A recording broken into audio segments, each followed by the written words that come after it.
वाई बस स्थानक no parking zone अनुषंगाने 200 metre हद्दीतील प्रवासी वाहनांवर कारवाई।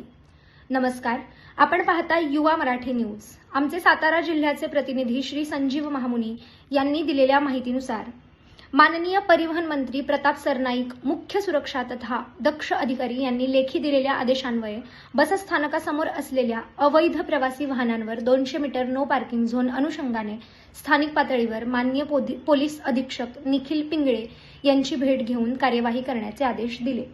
त्या अनुषंगाने सातारा सुरक्षा विभाग व वाहतूक शाखा आणि पोलीस निरीक्षक जितेंद्र शहाणे यांच्या आदेशाने वाई पोलीस ठाणे कर्मचारी यांच्या संयुक्त पथकामार्फत बसस्थानक परिसरातील 200 मीटर अंतरामधील वाहनांवर कारवाई करण्यात आली।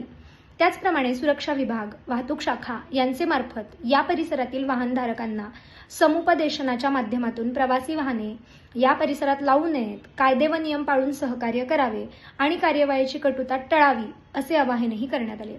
या संयुक्त कारवाईमध्ये आगार व्यवस्थापक युवराज कदम, स्थानिक प्रमुख निलेश माने, पहारा निरीक्षक श्वेता गायकवाड, वाहतूक निरीक्षक मनीषा समकाळ, सुरक्षा निरीक्षक उल्हास कदम, सहाय्यक वाहतूक निरीक्षक सागर तरडे, वाहतूक नियंत्रक हरिपाल वेदपाठक, चालक दहिपाल व वाघमळे, वाई स्थानक प्रमुख निलेश माने, वाहतूक नियंत्रक कांबळे, पोलीस कॉन्स्टेबल सोमनाथ टिके, गोरख दाभाडे, रुपेश जाधव यांनी सहभाग घेतला।